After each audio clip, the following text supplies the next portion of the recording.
Assalamualaikum, buenos dias, Happy Isabela. Mula sa Isa TV, ako po si Lucy Lim, maghahatid sa inyo ng Happy Isabelang balita para sa araw na ito. At ito ang mga nakalap na Happy Isabelang balita noong mga nakaraang linggo. Mayor Turabin Hataman, naghatid ng suporta sa kauna-unahang PWD Summit sa lungsod. 10 unit ng truck ng basura ipinamahagi sa CGSO. Mayor Turabin Hataman dumalo sa inilunsad na 2023 Zamboanga City and Isabela City Industry Showcase and Investment Conference. Isa TV, masaya ang pinagdiwang ang unang anibersaryo. Isa TV Studio inilunsad. Brigadier General Alvin Luzon, opisyal ng pinuno ng 101st Infantry Brigade. Mga eksena sa Happy Isabela Youth Summit, abangan sa Youth Patrol. Mayor Turabin Hataman naghatid ng suporta sa kauna-unahang PWD Summit sa lungsod. Narito ang mga ulat ni Christine Manuel. Kuha sa mga larawan ang sayang hatid ni Mayor City Jala Turabin Hataman na namahagi ng mga sako ng bigas at food kits sa mga PWDs na kalahok sa kauna-unahang PWD Summit na ginanap noong Hulyo 26 sa Barangay Mensi Multipurpose Covered Court.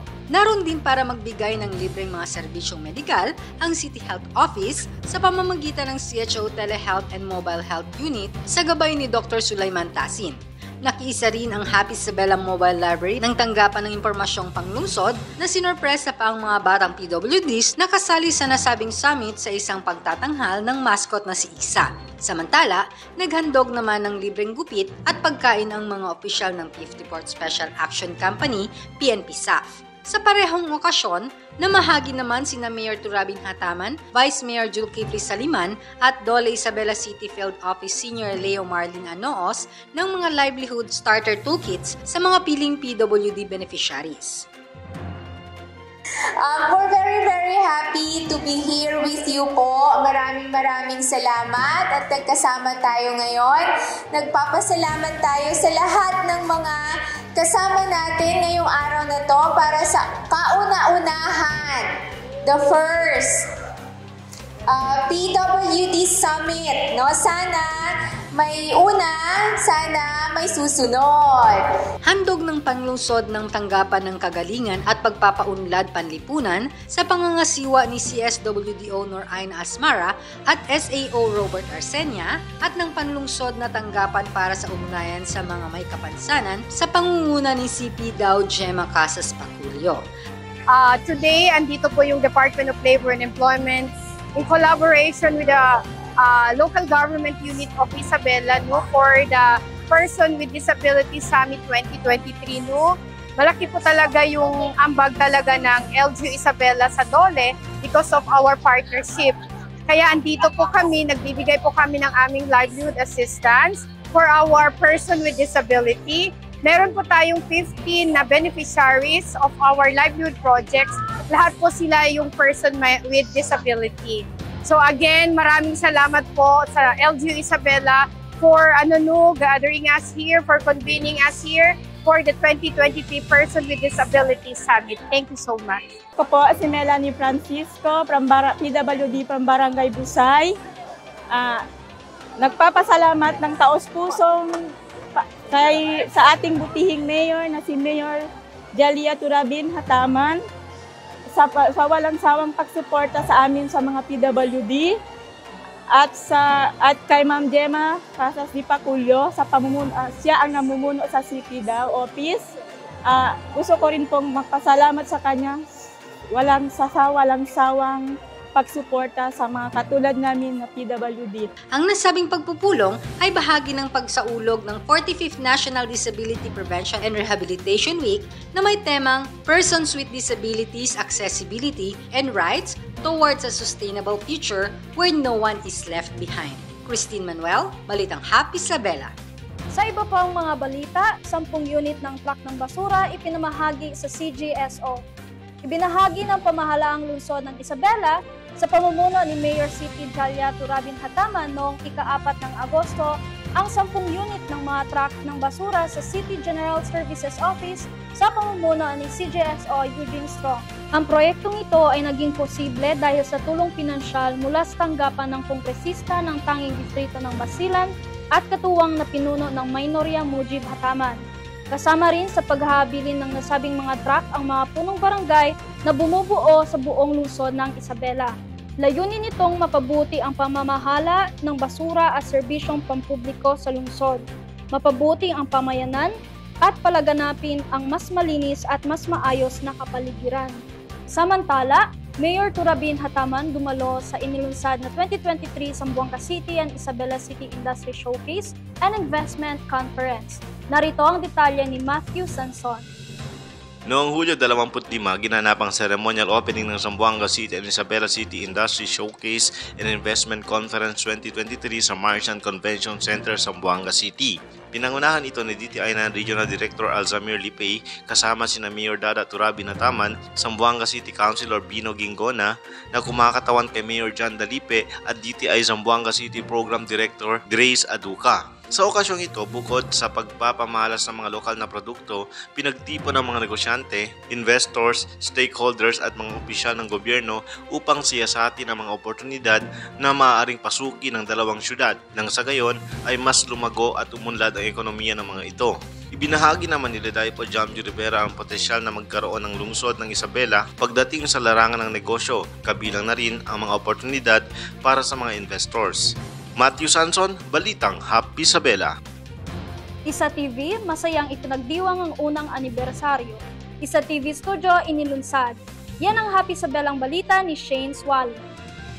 Kasabay ng pagdiriwang ng unang anibersaryo ng Isa TV Production, Hulyo 26, formal na rin binuksan ni ng Mayor City Jalia Turabin Hataman, BCH Cable Manager Alex Ututalog at City Information Officer Mendrian Lim ang Isa TV Studio na matatagpuan sa 3rd floor DVP Building, Barangay Seaside. Matapos ang ribbon cutting, binasbasan ni Reverend Father Pascual Benitez Jr. ang nasabing studio at nasundan naman ito ng duwaan ni Ustads Jaafar Jaujan. Ang Isa TV sa inisyatiba ni Mayor Turabin Hataman ay isa sa mga programa ng pamahalaang lungsod ng Isabela, katuwang ang BCH Cable na naglalayong hindi lamang paigtingin ang pagpapalaganap ng mga impormasyon ng mga programa at serbisyo ng lokal na pamahalaan, pati na rin ang pagpapakilala ng mayamang kultura ng mga Isabelenyos at mga kakayahan nito na kahit anumang larangan ay kayang-kayang makipagsabayan. Kasi gusto natin yung mga ginagawa natin sa city at ginagawa ng ibang mga taga-Isabela, nakikita at nalalaman natin. Contribution din po natin ito sa paglaganap ng mga hindi makatotohanang mga propaganda. Namin magpasalamat sa lahat ng sumuporta sa Isa TV nung pinanganak ito hanggang ngayon. 1 taon na po siya. Thank you, Mayor Dada, for this. We consider this both as an opportunity and a challenge, no? So a challenge and an opportunity to show the Isabeleños kung ano ang meron sa Isabela City. Sa kaparehong okasyon, inabot ni Punong Lungsod Turabin Hataman at City Information Officer Mendrian Lim ang mga papremyo sa mga nanalo sa isinagawang Real Stock Challenge at Graduation Story Challenge ng Isa TV. Ipinamahagi rin ang mga natanggap na donasyon mula sa Unilab na naglalaman ng mga vitamins sa City Health Office na pinamumunuan ni Dr. Maureen Ismael VI. Dumalo rin sa okasyong ito sina Bokal Amin Hataman na nagsisilbing main sponsor ng Isa TV, award-winning scriptwriter Lilith Reyes, Happy Isabela Teleeducation Production Manager Elsa Usman at Director Don Di Mapa at mga representante ng iba pang departamento. Shane Swaling, Balitang Happy Isabela. Brigadier General Alvin Luzon, opisyal ng pinuno ng 101st Infantry Brigade. Ang detalye ni Keith Galos. Isinagawa noong unang araw ng Agosto ang seremonya ng pagtatagubilin sa katungkulan sa 101st Infantry 3 Red Arrows Brigade ng 1st Infantry Tabak Division, Hukbong Katihan ng Pilipinas sa Barangay Tabyawan. Sinaksihan naman ito ni Mayor City Jalia Turabin Hataman, Vice Mayor Julkifli Saliman at mga opisyal mula sa pamahalaang panlalawigan ng Basilan sa pangunguna ni Governor Jim Saliman. Sa nabanggit na seremonya, ipinasa ng papaalis na Acting Commander ni si Colonel Frederick Sales ang kanyang mga responsibilidad sa papalit na bagong pinuno ng 101st Infantry Brigade na si Brigadier General Alvin Luzon. Kasama rin sa mga dumulaw ang mga opisyal mula sa pamahalaang lungsod ng Isabela, mga kinatawan mula sa lokal na pamahalaan ng Basilan, sundalo at mga kinatawan mula sa sektor ng akademya. Keith Galos, Balitang Happy Isabela. Happy Isabela Youth Summit naging matagumpay. Narito ang Youth Patrol ni Jerome Salvador. Maraming salamat, Lucy. Dinagsang Isabela City Plaza noong ika-31 ng Hulyo sa pagdaos ng Beat of the Future Taylor Swift Listening Party na bukas para sa lahat ng kabataang Isabelenyo na nais dumalo. Kita sa mga larawan ang ngiti ng mga kabataan sa pagbubukas din ng 4-day stay in survival camp. Happy Isabela Youth Summit 3.0, The Rise of the Saga Bahau Kaondean, bilang isa sa mga pangunahing aktibidad para sa Linggo ng Kabataan 2023. Ang nasabing aktibidad na inorganisa ng pamahalang lungsod ng Isabela na pinamumunuan ni Mayor City Jalia Turabin Hataman sa pamamagitan ng Local Youth Development Office. Sa pangunguna ni Laido Levinia Harejolne ay nilahukan ng mga kabataan mula sa iba't ibang parte ng lungsod na galing din sa iba't ibang tribo at pagkakakilanlan. Sa kanyang mensahe, binigyang diin ni Laido Harejolne ang pagkakahanay ng kanilang mga pagsisikap sa pagdiriwang ng Linggo ng Kabataan at tiniyak sa mga kabataan na binigyang halaga ng lokal na pamahalaan ang aktibong pakikilahok ng mga kabataan sa kaunlaran ng lungsod. This event will convene Isabelenyo youths in 4-day summit that aims providing the participants with knowledge and leadership skills that will enable them to take initiative in the pursuit of sustainable youth development. Upang higit na suportahan ang mga kabataan, binigyan diin ni Mayor Turabing Hataman ang imbitasyon sa mga kabataan na manatiling makipag-ugnayan sa lokal na pamahalaan at iba pang institusyon sa loob ng komunidad. Kaya ang paanyaya namin ay continue engaging with the local government and with other institutions sa ating komunidad sa Isabela City para maipagpatuloy ninyo yung mabuting ginagawa namin. Sa pangalawang araw ng summit, inihayag ni board member Amin Hataman ang kanyang kasiyahan nang makita ang iba't ibang tribo na nakakaisa. Kanya ring ibinahagi ang sariling saloobin na mahalagang ipagmalaki ang sariling kultura kahit saan man mapunta. Take a step back, understand kung saan kayo nanggaling, kung ano ang kultura niyo, kung ano ang story ng inyong mga ama at ina, mga lolo, lola, mga ama at ina nila at so on ng pataas. Yan kayo. Ang tunay niyong identity. Napuno ang gabi ng pasasalamat at pagmamahal para sa sariling kultura na siyang sentro at layunin ng nasabing summit. Sa panguling araw, nagkaroon ng mga pagtatapos at pagkilala sa mga natatanging kabataang nag-ambag ng kanilang galing at dedikasyon sa paglilingkod sa pamayanan. Nagbahagi rin ng mensahe ang Pangulo ng Happy Isabela Youth Summit 1.0 President Ana Saidi. Sa kanyang talumpati, ibinahagi niya ang kanyang pagiging aktibo ng mga alumni na ang dahilan ng matagumpay na Happy Isabela Youth Summit 3.0. Kanya ring nabanggit na mula noong hanggang ngayon ay sinuportahan pa rin ng Laido lahat ng proyekto na kung saan ipinangungunahan ito ng mga aktibong kabataan. Ang Happy Isabela Youth Summit 1.0 and 2.0 alumni ay hindi lamang po nagtapos noong mga taong iyon.